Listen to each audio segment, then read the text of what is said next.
pose avec acuité. moo ñuy poser la question est-ce que le protocole dafa am. texte bu ko régir waaw am na internet. je crois que am na texte bu koy prévoir parce que l'article 6 de la constitution moom moo expliqué. li nga xam ne moom mooy la nomenclature institutionnelle du Sénégal. te boo lire article 6 da lay wax ne c'est le président de la République. le président de l'Assemblée nationale et li nga xam ne tey jii moom mooy le gouvernement. et ce gouvernement là est incarné par le premier ministre bi nga xam ne moom moo koy coordonné. donc pour le protocole c'est l'article 6 de la constitution du Sénégal moom lañ def en tout cas. de telle sorte que bu fekkente ne par exemple ci wàllum toogin la wala ci wàllum doxin. président de la République moo war a jiitu président assemblée nationale topp ci premier ministre topp ci. voilà donc il ressort de l'article 6 de la constitution du Sénégal bi nga xam moom moo expliqué de manière énumérative donc les institutions du Sénégal. d'accord beneen laaj bi aussi di article 254 bu code pénal bi ndax dëppoo na ak standards internationaux yi nga xamante ni ñeel na wàllum liberté d'expression. waaw xam nga liberté d'expression. c'est un principe à valeur constitutionnelle dañu tuddee les PVC et bu fekkente ne dafa nekk un principe à valeur constitutionnelle nekk aussi un principe boo xamante ne nii les instruments juridiques internationaux yëpp dañ ko indi. constitution du Sénégal reprendre que ci li nga moom mooy préambule bi. et en droit dañ lay wax ñu ne leen préambule bi dafa am la même valeur juridique que le corpus constitutionnel mais loolu nekkul tey jii nii un argument pour tirer d'affaire ñi nga xam ne tey jii dañuy tenir des propos. véhément des propos en tout cas discourtois à l'endroit en tout cas du président de la République du premier ministre wala de toute personne boo xam ne ni da ngay exercer tout ou partie des prérogatives yi nga xam ne moom la article 254 jox le président de la République et je crois que débat bi nga xam ne tey ji moom laa soulevé woon dans un premier temps article 80 moom nan bàyyi di ko wax article 80 moom moo prévoir l'atteinte à la sûreté de l'État l'offense au chef de l'État c'est l'article 254 du code pénal. léegi pour waa forum civil dañoo forum du justiciable dañoo jàpp ni woote bu bëri day dem ba voilà ful la jég dayoo bi ñu war a def justice mën naa manquer ful la jég dayoo dañuy dem ba ñuy banaliser la justice. ci anam gii nii xam nga aussi de deux choses d'une Ousmane je crois que li nga xam ne tey jii moom mooy le principe mooy nit ki toujours buñ koy poursuivre sur le terrain pénal li gën mooy créer des conditions pour lui aménager la liberté parce que bu ñu waxee par exemple liberté moom mooy principe exception moom mooy la détention loolu la léegi nag c'est à nous de voir loolu ce n'est pas une question boo xamante ne tey jii nii kat je crois que question bu war a intéresser toute la République est-ce que ñun war nan d'accord ñun ñëpp ñu waxandoo ne boo nekkee le président de la République du Sénégal en vertu de cette liberté d'expression bi nga xam ne ni ñi koy jéem a layal ñu ngi bëgg a indi les instruments juridiques internationaux la constitution du Sénégal ba ko prévoir à travers son article 8 9 et 10 ñu ne léegi képp ku toog ci plateau yi wala képp koo xamante ne tey jii nii citoyen nga tu as voix au chapitre nga wax loolu la neex te dara doo ci fekk bu dee d'accord nañ ci loolu amul benn problème mën nañoo supprimer li nga xam ne moom mooy ce délit là wala peut-être même bu fekkente ne mën nañoo aller vers en tout cas la suppression de ce délit ñu def ce qu'on appelle une contraventionnalisation de ce délit. amende. oui ñu yem ci amende bi. ok c'est ce qu'on appelle la contraventionnalisation si possible.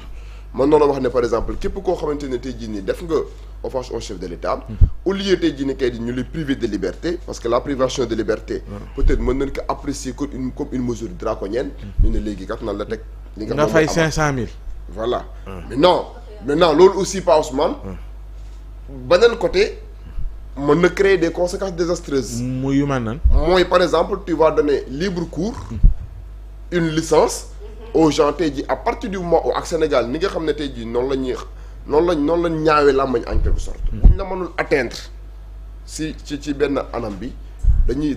utiliser des raccourcis nga xam ne it sa poste mun na koo fekke oui bu fekkente ne benn million booy joxe wala ñaari million ci offense oui peut-être ça peut être dissuasif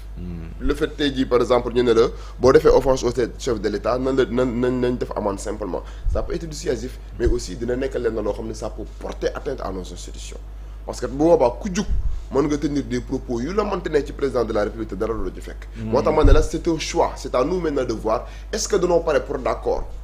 que ñiy saaga le président de la République saaga le premier ministre saaga les institutions du Sénégal sans qu'il y ait un problème wala peut-être ñu ne bon on continue sur le format de départ mooy lan ñu maintenir dans le code pénal du Sénégal l'article 254 képp koo xamante ne tey jii xotti nga wormay le président de la République wala une personne qui exerce à peu près en tout cas les mêmes prérogatives nga tomber en tout cas sous le coup de la loi et quand on dit quand l'article l'alinéa 2 de l'article 254 di wax une personne qui exerce tout ou partie des prérogatives du président de la République maa ngi gis ñuy wax par exemple les ministres wala loolu mais loolu ça concerne simplement le premier ministre parce que le premier ministre moom moo am un pouvoir de contre-saint le contre-saint du premier ministre mooy tey jii le décret du président de la République parfois en droit administratif pour être valable il faut impérativement que le premier ministre mu def mu contresigner loolu boobu donc les autres institutions ne sont pas concernées par l'alinéa 2 des dispositions de l'article 254 du code pénal. Non, en vertu maintenant de la démocratie, si la démocratie s'accommode mooy day ànd ak la liberté d'expression mën nanoo wax ne par exemple war nanoo xoolaat en tout cas l'article 254 mais man li ma jàpp mooy dina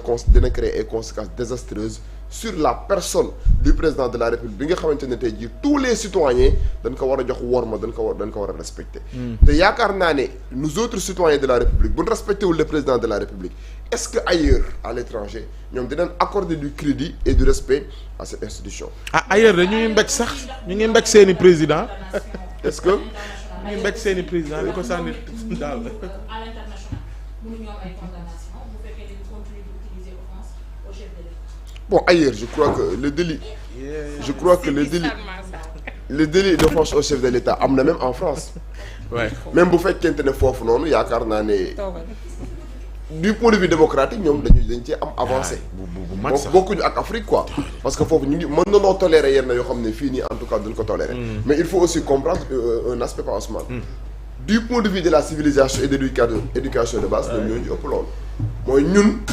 liñ mën a permettre suñu bopp di ko wax yi dijee na li ñoom peut-être mën ñu ko permettre seen bopp loolu aussi mën na nekk une explication mais en tout cas c'est un choix politique si on veut véritablement être cohérent nan xool bu fekkente ne disposition article 254 dañ koy supprimer wala peut-être ñu atténuer que à travers une contraventionnalisation mooy wax ne léegi ajeetul ñu ci yóbbu nit kaso nan yem ci amende bi simplement boo ko defee ñu laal sa poche comme ni ñu ko waxee waaw donc te buñ koy laal it ñu laal ko bu baax bu ñu laal comme ay amende yi nga xam boo demee suñu texte yi ay 100 000 ak 200 000 25 000 yooyu tout à fait vraiment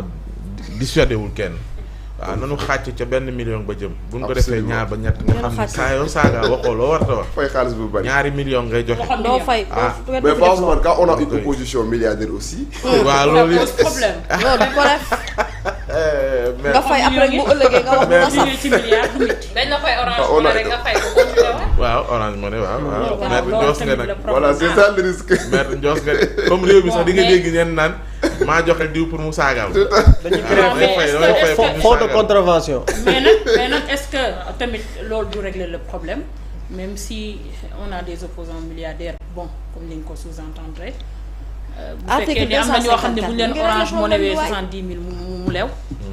ndax loolu du faj problème bi. oui am problème 70 000 ndax di nga fay 1 million. oui moo tax ma ne ça peut être du siège. pour nga taamu 70 000.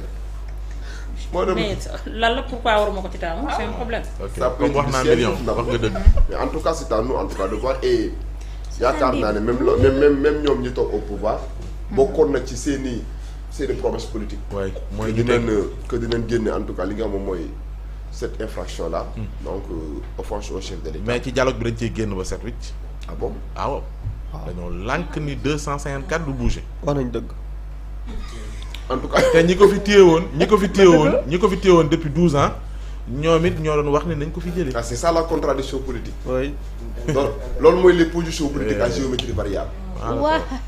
boo nekkee ci pouvoir ma ne ko loolu koy neel mooy puluf catholique rek était malade. on l'appelle boo nekkee ci pouvoir en tout cas tu as des réflexes nga nekk dans l'opposition nga am yeneen réflexes donc ces positions politiques à géométrie variable day témoigner encore une fois de plus que li nga xam ne moom mooy les politiciens parfois dañuy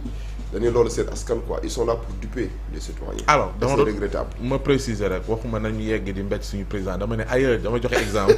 am na ñoo xam ne dañoo mbéj seen président ñii sànni ko daal waaye dama joxe exemple waxuma loolu ñu def ko Sénégal. Emmanuel Macron ngay wax mais mujj bi moom Brigitte moo ko mbéj waaw bokkul ak. non boobu garaaw loolu du offense de. te boobu sax waaw mu ngi noonu.